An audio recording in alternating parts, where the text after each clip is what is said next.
The gift of the magi by O Henry. The gift of the magi. دانا شخص کا تحفہ. جدید امریکی ادب کی سب سے مشہور، انتہائی مؤثر اور سب سے زیادہ پڑھی جانے والی مختصر کہانیوں میں سے ایک کہانی ہے. ولیم سڈنی پورٹر، جس کا قلمی نام او ہینری تھا، اس کی تخلیق کردہ یہ کہانی، جس میں ایک غریب لیکن محبت سے سرشار نوجوان شادی شدہ جوڑا، جم اور ڈیلا، جو ایک دوسرے کے لیے کرسمس کے تحفے خریدنا چاہتے ہیں لیکن ان کے پاس اتنی رقم نہیں ہے کہ وہ تحفے خرید سکیں. 1905 اور 1906 میں لکھی گئی اور پہلی بار نیو یارک سنڈے ورلڈ اخبار میں میجائی کا تحفہ کے نام سے شائع ہوئی. عنوان میں لفظ میجی یا میجائے سے مراد عیسیٰ علیہ السلام کی انجیل مقدس میں درج ایک کہانی کے 3 دانا افراد ہیں جو کرسمس پر بچوں میں تحائف بانٹنے کے لیے دور دراز کے علاقوں کا سفر طے کرتے تھے. بقول مصنف، کرسمس کے تحائف دینے کا فن انہوں نے ہی ایجاد کیا تھا. اس کہانی میں مصنف نے انگریزی کے لفظ کو ایک نئی شکل اور نئے روپ میں استعمال کیا.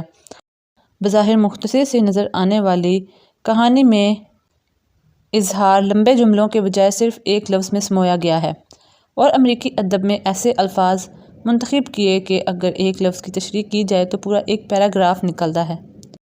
یوں غیر روایتی الفاظ کے ساتھ یہ کہانی امریکی ادب کے قارئین کی خدمت میں پڑھنے کے لیے مختصر پیش کی گئی. پہلا حصہ. کئی ماہ کے بعد آج جب اس نے گھریلو ساز و سامان سے بچائی ہوئی ریزگاری کو گنا تو کل جمع پونجی صرف $1 اور 87 سینٹ تھی. یہ انتہائی قلیل رقم تھی جس میں 60 سینٹ تو صرف ایک پینی والے چھوٹے سکے تھے. مفلسی کے دنوں میں یہ چند سکے اپنا پیٹ کاٹ کر کبھی 1 اور کبھی 2 پینیوں کی شکل میں اس نے اس طرح بچائے تھے کہ کبھی گوشت والے کے ساتھ 1 پینی واپس لینے کے لیے لڑائی اور کبھی سبزی والے اور کرائے والے کے ساتھ قیمت کم کروانے کے لیے آستینیں چڑھا کر باؤ تاؤ اور تو تکرار ہوتی. جب کبھی بھی بازار سے کچھ خریداری کرتی تو وقتی طور پر ڈھیٹ بن جاتی اور دکاندار کے ساتھ 1 پینی بچانے کی خاطر خوب جھگڑا کرتی. لیکن جیسے ہی اسے دوسرے گاہکوں کی موجودگی کا احساس اور غربت زدہ زندگی میں 1 سکے کی خاطر چخ چخ بک بک پر پچھتاوا ہونے لگتا تو خجالت اور شرمندگی کے مارے اس کے گال سرخ آگ کی مانند دہکنے لگتے. اور آج ان چند سکوں کی جمع پونجی کو حیرت زدہ ڈیلا نے 3 بار گنا اور ہر بار $1 اور 87 سینٹ ہی نکلے. اتنی قلیل رقم اور کل کرسمس کا دن. یا خدایا اب کیا ہوگا؟ در و دیوار سے ٹپکتی مفلسی میں اس کے سامنے اب کوئی اور راستہ نہیں تھا کہ جس کے ذریعے وہ اپنے محبوب شوہر کو کرسمس کا تحفہ دینے کے لیے زیادہ رقم کا بندوبست کر سکتی تھی. ڈیلا نے انہی سوچوں میں رنجیدہ ہو کر خود کو اکلوتے بوسیدہ بدے صوفے پر گرا لیا اور بے بسی سے بچوں کی طرح رونے لگی. اخلاقی طور پر ہمارے سماج میں یہ بات سچ لگنے لگتی ہے کہ زندگی جو نشیب و فراز غموں اور خوشیوں کا مجموعہ ہے، اس میں خوشیوں کے مختصر لمحات پر ہمیشہ طویل دکھ ہی غالب آتے ہیں. ڈیلا جو ایک خاتون خانہ ہے، وہ روز بروز بے بسی سے اپنے معیاری زندگی کو گرتا ہوا دیکھتی ہے. وہ اپنے گھر اور سامان پر نظر دوڑاتی ہے. اس کا گھر جو ایک کمرے کا مختصر سا فلیٹ ہے، وہ بوسیدہ فرنیچر سمیت $8 فی ہفتہ کرایہ پر لیا گیا تھا.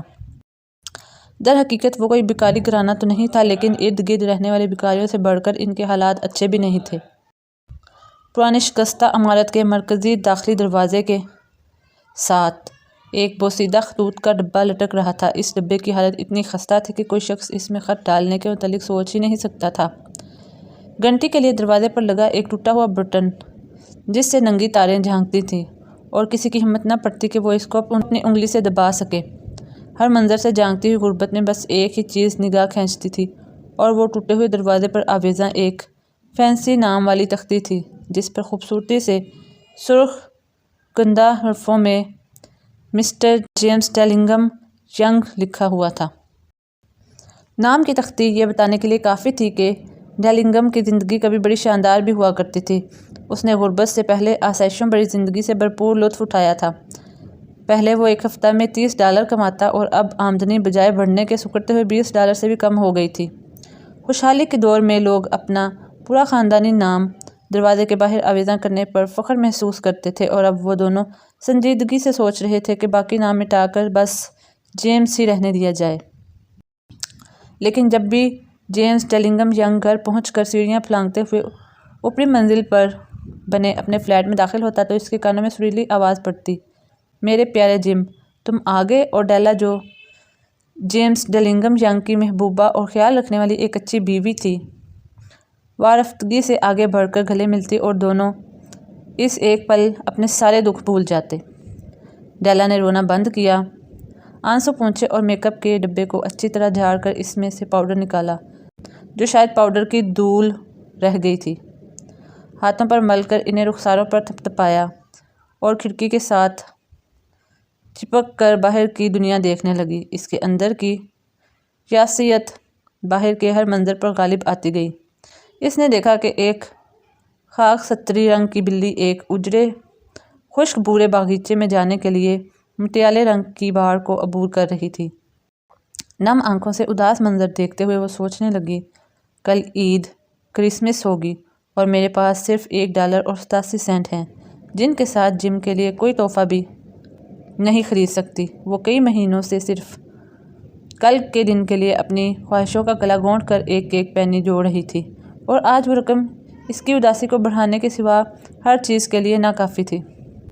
ڈیلا سوچنے لگی کہ فقط $20 اور پورا مہینہ، ہماری ضروریات تو میرے حساب کتاب سے کہیں بہت زیادہ ہیں، جو روز بروز بڑھتی جا رہی ہیں۔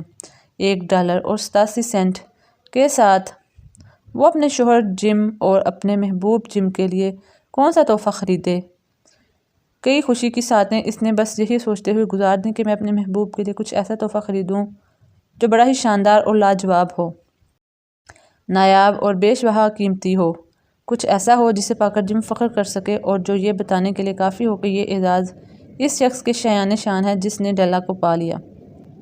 کمرے میں کھڑکیوں کے درمیان ایک شیشے کا ٹکڑا بھی تھا جو شاید ہی کسی نے $8 کرائے والے فلیٹ میں دیکھا ہو۔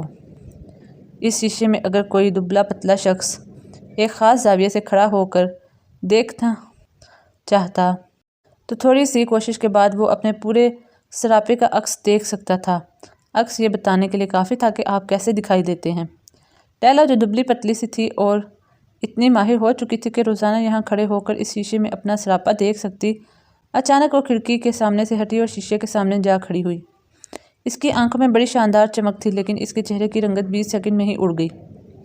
اس نے تیزی سے بالوں میں لگی سوئی کو کھینچ کر انہیں آزاد کیا۔ اس کی زلفیں یوں کھلنے لگیں جیسے چھوٹی چھوٹی آبشاروں کا جھرنا بہنے لگا ہو۔ جیمز ڈیلنگھم ینگ کے گھرانے کی ملکیت میں 2 ہی خوبصورت اور نایاب چیزیں رہ گئی تھیں جن پر دونوں کو بجا طور پر فخر تھا۔ ایک کوٹ کی اندرونی جیب میں رکھنے والی جیمز کی خاندانی نادر کلائی گھڑی، جو اس کے آباء و اجداد سے ہوتی ہوئی اس کے دادا نے جیمز ڈیلنگھم کے باپ کو دی، اور بعد میں اس کے باپ نے وہ گھڑی جیمز ڈیلنگھم کو دے دی تھی۔ اور دوسری ڈیلا کی دراز قدامت، پاؤں کو چومتی ہوئی قیامت خیز سنہری زلفیں۔ ڈیلا جب کبھی بال سکھانے کی خاطر کھلی کھڑکی میں سر رکھ کر لیٹتی تو اس کی لمبی زلفیں کھڑکی سے باہر دیوار پر لہرانے لگتیں، اور وہ خیال ہی خیال میں دیکھتی کہ لوگ بالوں کو رشک اور حسرت سے دیکھتے ہوئے کہتے ہیں، ان زلفوں کے سامنے کسی ملکہ کے تمام ہیرے اور جواہرات کے خزانے بے وقت ہیں۔ جیمز ڈیلنگھم ینگ بھی ایسا ہی سوچتا رہتا تھا۔ وہ سوچتا کہ کوئی عالی شان بادشاہ اپنے تمام خزانے ایک طرف رکھے اور دوسری طرف میں اپنی کلائی گھڑی رکھ دوں تو بادشاہ بھی اسے دیکھ کر مارے حیرت اور حسرت کے اپنی سنہری داڑھی نوچنے پر مجبور ہو جائے گا۔ ڈیلا کے خوبصورت بال پوری طرح بکھرنے کے بعد شفاف جھیل کی سطح پر بننے والی چمکیلی لہروں جیسے لہرانے لگے تھے۔ یہ بال جب اس کی پشت سے گرتے ہوئے پاؤں کو چھوتے تو یوں لگتا جیسے کوئی سنہری بالوں والا لباس زیب تن کیے ہوا ہو۔ وہ زلفوں کے خیال میں کھوئی ہوئی تھی کہ اچانک اسے $1.87 کی یاد نے مغموم کر دیا۔ بے بسی اور مفلسی نے اس کا سارا حسین تخیل چکنا چور کر دیا، اور وہ شیشے پر نظریں جمائے ساکت کھڑی تھی، اور جگہ جگہ سے ادھڑے ہوئے سرخ قالین پر موٹے موٹے آنسوؤں کے قطرے اس کی آنکھوں سے گر کر غائب ہوتے جا رہے تھے۔ بھورے رنگ کی پرانی جرسی اور اسی رنگ کا بوسیدہ سا ہیٹ نکال کر پہنا، ہمیشہ کی طرح شاندار چمکتی ہوئی آنکھوں کے ساتھ ہوا میں اپنی قمیض کا دامن لہراتے ہوئے کسی تتلی کی مانند وہ دروازے سے نکل کر سیڑھیوں سے ہوتی ہوئی باہر سڑک پر آ گئی۔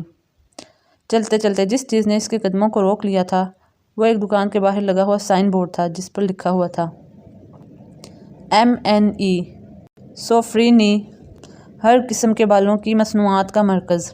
وہ تقریباً دوڑتے ہوئے سیڑھیاں چڑھ کر دوسری منزل پر پہنچی۔ اپنی پھولی ہوئی بے ترتیب سانسوں کو بحال کرنے اور اپنے حوصلے کو جمع کرتے ہوئے اس نے دیکھا کہ دکان میں کھڑی ایک لمبے قد والی میڈم سرد مہری اور حد سے زیادہ سفید رنگ کی وجہ سے کسی طرح بھی اپنے نام کی طرح سوفرینی دکھائی نہیں دے رہی تھی۔ کیا آپ میرے بال خریدنا پسند کریں گی؟ ڈیلا نے پوچھا تو میڈم نے کہا، ہاں میں بال خریدتی ہوں۔ تم ایسا کرو اپنا ہیٹ اتارو تاکہ میں ایک نظر تمہارے بالوں کو دیکھ لوں۔ ڈیلا نے اس کی سرد مہری اور اجنبی لہجے سے اندازہ لگایا کہ یہ خاتون مقامی نہیں لگتی۔ خیر جو ہی اس نے اپنا ہیٹ اتارا تو اس کی پشت پر سنہری بالوں کی ندی بل کھاتے ہوئے بہنے لگی۔ میڈم نے شاندار بالوں کو نظر انداز کرتے ہوئے جذبات سے آری خالص کاروباری لہجے میں ہاتھ اٹھا کر کہا، اے لڑکی، میں ان کا صرف $20 تمہیں دے سکتی ہوں، اس سے زیادہ نہیں۔